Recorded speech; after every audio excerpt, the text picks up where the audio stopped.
മോക്കിപ്പോ ഒരസ്വസ്ഥതയില്ല. ചൂട് കൂടിയാലേ നമുക്കൊരല്പം തുണിയെടുത്ത് നനച്ച് നെറ്റിലിട്ട് കൊടുക്കാം. താൻ വെറുതെ ടെൻഷൻ അടിക്കല്ലേ. അല്ലേ മോളൂസായി, നീ അമ്മയുടെ ഒരു കാര്യം. താനെന്താ കാണിക്കുന്നേ? ഇവളെന്ന് നമ്മുടെ കൂടെ കിടത്താൻ പോവാ. അല്ല, അത് വേണോ? ഇത്ര ദിവസം മോള് ആതിരയുടെ കൂടെ അല്ലേ കിടന്നേ?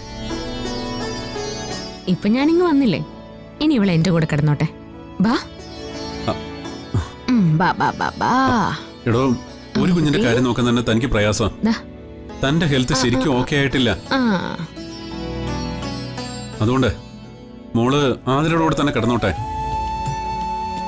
ഇന്ന് ഇവള് നമ്മുടെ കൂടെ കിടന്നോട്ടെ പ്ലീസ് അച്ചേട്ടാ. കിടന്നോ? ഓ ഓ ഓ ഓ ഓ. മോള് അറിയിക്കോ.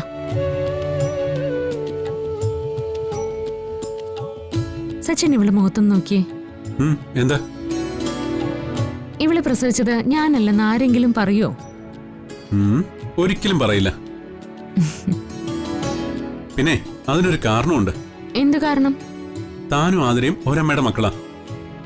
അതിന്റെ ചില രൂപസാദൃശ്യങ്ങളൊക്കെ നിങ്ങളുടെ മക്കളിലും കാണും. ചിലപ്പോ മോക്ക് വല്യമ്മയുടെ മുടി കിട്ടാം, കണ്ണുകൾ കിട്ടാം, സൗന്ദര്യം കിട്ടാം. അങ്ങനെ നോക്കിയാ ആതിര പ്രസവിച്ച കുഞ്ഞെന്ന് പറഞ്ഞ അത് തന്റെയും കൂടെ കുഞ്ഞാ. ഇറങ്ങി. ആ, ശരിക്കും തന്റെ ഒരു ചായ ഇപ്പൊ തന്നെ ഉണ്ട്. സത്യം? സത്യം.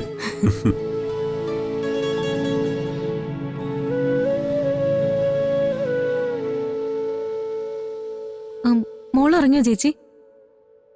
ആ,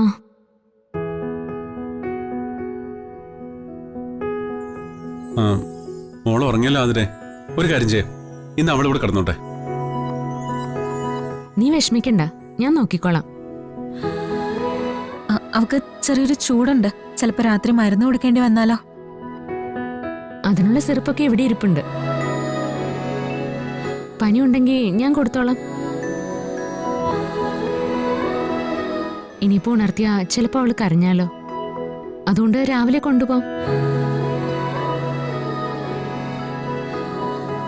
എടോ, ഒരു ദിവസത്തെ കാര്യമല്ലേ, ഞങ്ങൾ നോക്കിക്കോളാം. അല്ല, അവക്ക് രാത്രി 1-2 തവണ പാല് കുടിക്കുന്ന ശീലമുണ്ട്. അതൊന്നും കുഴപ്പമില്ല, ഞാൻ നോക്കിക്കോളാം.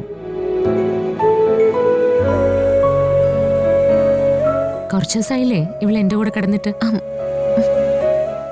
അല്ല ചേച്ചി, ഞാൻ പറഞ്ഞേ ഉള്ളൂ. അപ്പൊ ശരി, രാത്രി വേണമെങ്കിൽ ആ ഡയപ്പർ ഒന്ന് മാറ്റിയേക്കണേ. അതൊക്കെ ഞാൻ ചെയ്തോളാം. നീ ചെന്ന കുഞ്ഞിന്റെ കാര്യം നോക്ക്.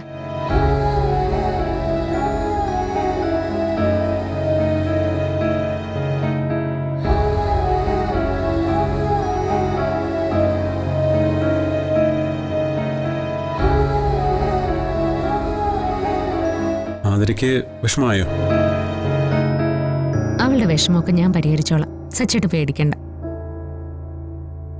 ഞാൻ അവളുടെ കയ്യിൽ നിന്ന് മോളെ പിടിച്ചെടുക്കാനൊന്നും പോകുന്നില്ല. പക്ഷേ ഇവളെന്റെയും മോളല്ലേ. ഇന്നൊരു രാത്രി മോള് നമ്മുടെ കൂടെ കിടക്കട്ടെ.